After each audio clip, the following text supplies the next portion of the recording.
be ready. So, ladies and gentlemen, the media, I want to appreciate you once more, and I want to say that we are still in the course to seek justice. And the other day, there are things that I said about justice. Justice is not what somebody did or what did not do. Justice amounts to considerations of what is in the books or what is in the constitution or in the law.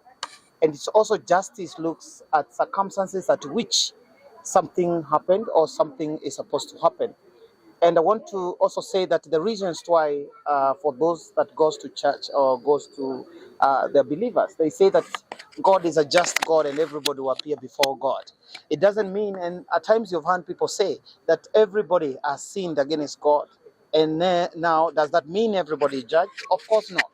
Everybody will appear before God for judgment. And that means that not that you've not committed anything, but just it requires consideration of balance of event and consideration of circumstances at which you committed whatever you committed.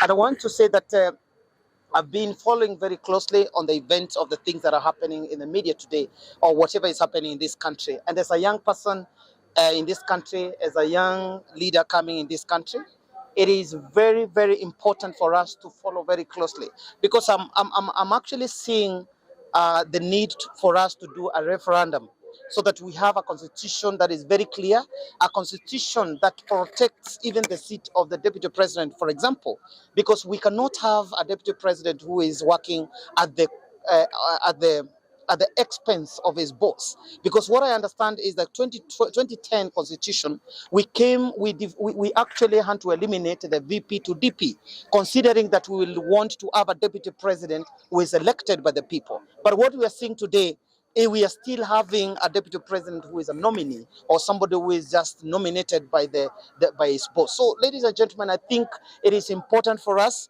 to actually come out and see the things that favors us as a country. And again, let us, the rule of the law, take its course because we have under a lot of problem. And I want to call the things that I've seen in court today, for example.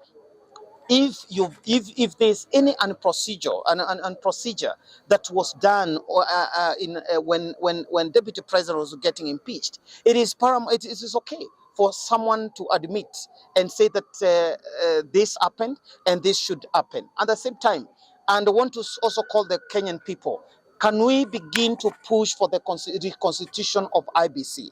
This is the most important thing. And I've been in social media all the time since 18th of June. And I told people, whatever was the priority and whatever the priority that we have in this country is to have an IBC in place so that we are able to actually deal with the legislatures who are not following the rule of the law, who are not following the sovereignty of the people. Because what we are seeing today, we do not have a consultative government. We do not have a government that listens to the people. We do not have we are calling people, oh, just come and you do the participation. But I can tell you for a fact, we the people, we the Kenyan people, have no place in this government. So, ladies and gentlemen, mine is just very brief. Let's meet tomorrow morning. We hear what is happening and what is supposed to happen. But what I want to call for the courts and the judges, please be very considerate. Let us embrace the rule of the law. Let the law take its course. Let you judge in according to what our constitution says. And again, we also expecting more application, as I said yesterday. We will also have more application coming. Application whereby a nominee does not meet the threshold of what is required by our constitution. And Mr. President, I think we have more paramount important issues that is affecting this country that you need to take course. People and Kenyans are all making noise, and we are here crying because of Shah, Shiv, and even Adani taking our airport, not just one airport, all the airports. And my question is, you entered into a contract of 30 years for these Kenyans. And I want to say, it is about our kids will have to pay the cost of what you did without the consultation of Kenyans. And I want to tell Kenyans, it is time for us to say enough is enough. And if it is about Adani, if we are going up to 2027 for election, he will have to have 3 years. And the contract that he signed, it was contract between him and the Mr. Dr. William Ruto. That's what I have to say this evening. Thank you very much. Maybe just one question from me. Yes. Do you think, suppose the court rules in favor of the government, Right. what do you think will happen? Absolutely. I said yesterday, having not even come from the legal space, it is very clear. It is very clear.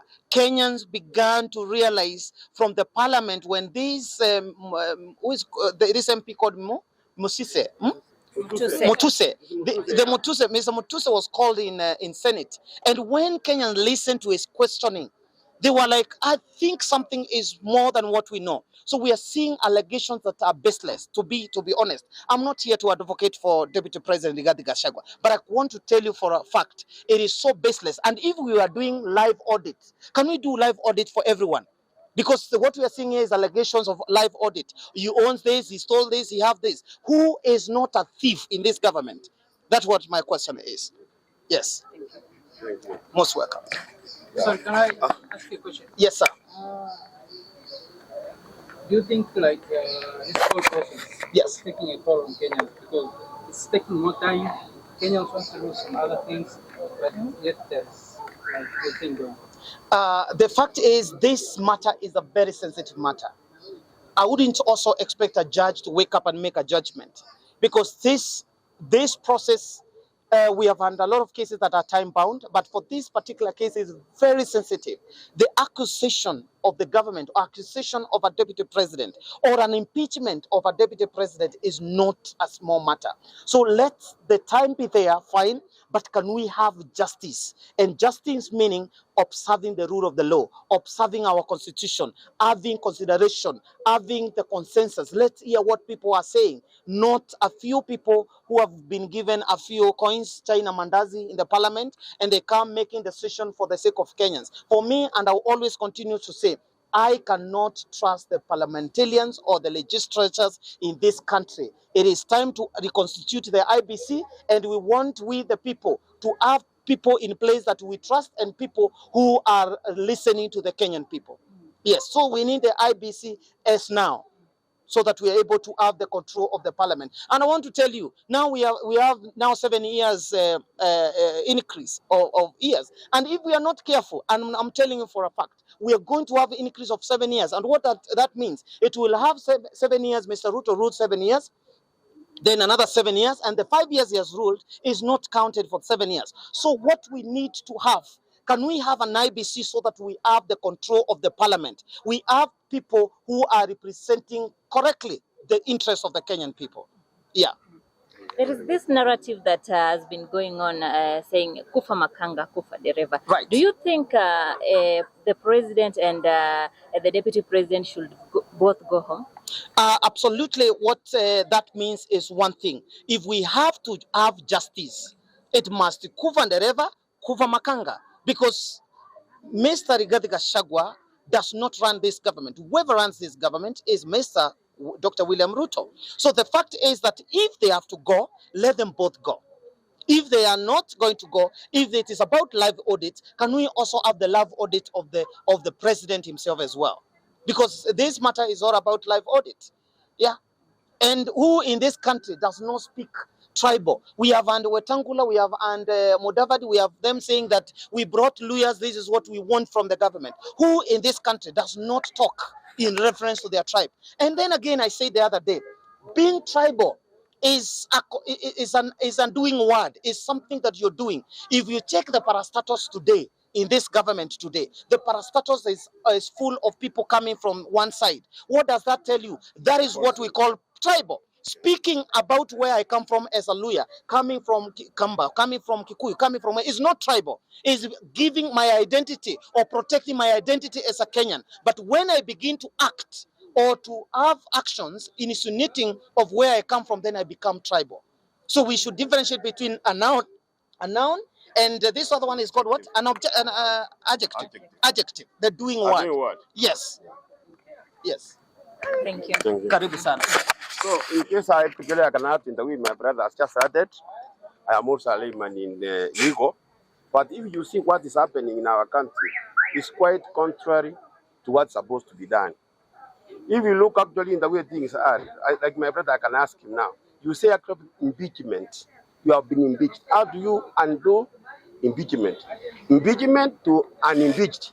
It's a technical kind of substance which can actually, even if they see the votes, it's not all that good. What I would like actually to be done, to respect the media. And also this information which is being given to the Gen Zs who were abducted, who were killed innocently. The Adani case, in the way it has been said earlier, the banding of the university money, actually the whole issue in the way it is when you talk about Makanga and the driver should go together. If I was brother regarding Gachagua honorable, he was not to go about it actually going to hide in the hospital. He was not to go it actually bring it to the judiciary.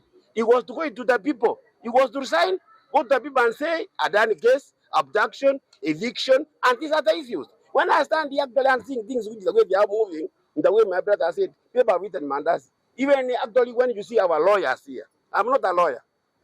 They are just taking things which are not there. They are taking actually the 50 million people for granted, which is not very good.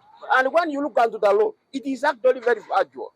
You can't actually say, but the Constitution of Kenya 2010 is under question and actually to assist the people of Kenya. So, like now, the last government, if I can recall, I come from Kisa Islands, Nyamira County. My brother Frederick Okengo Matiang'i was the president and he was the deputy president. As they were running up and down, President Uhuru Muigai and Dr. William Samoei Ruto. Right now, the person who is in the government actually is a small spoken person, Professor Kithure Kindiki, because he's actually the CS of internal security. So Kenya has got there's no vacuum for after that this one will happen, this will not happen. Even also this gentleman is given precedence. Can he not govern? Even that gentleman can govern. It's not a matter to give it to somebody. I like these chances who says they don't have a tribe. But actually let God his hand prevail in this issue. And actually we get a country which is running and let them, the majority who are suffering also feel the cake of Kenya. Let not the people who are in just me actually have gotten people running up and down saying actually me have not been actually handled in such a way. Just in the corridors here. Yesterday I was here, the previous day I was here. And what I'm seeing going on around, let us not actually just apply ourselves as actually this is what is there. But what is there, let's talk about the Constitution. In the way the judges who actually govern today said actually that it was correct, it was done, and that's where we are. May I guess if I was to ask it, the judges who are handling the case today, who constituted if Madam Kaome Mata is not around. Mata Kaome decided to run away from Kenya because she knew she comes from Central, she comes from the other side, and she had to leave the place vacant. And actually now the deputy has to take the office in the way it is according to the Constitution. So I cannot see anything which is wrong there. Let us talk because you talk and go like the frogs which actually make a lot of crawling in the water. The cow comes, drinks water and it goes, and the morning morning it comes there. That's all. Kenya is a constituted country. Kenya is sovereign. Kenya is a love, peace-loving country. We want these people to calm down and swallow their pride to allow the Kenyans live a decent life. That's what I can say. Don't misquote me. Thank you. Thank you so much. I think you guys, like the security of the deputy president is also a major concern. That we can talk that tomorrow. Sawa? Si tuongea. Si Zara ndiye angemwambia Zara.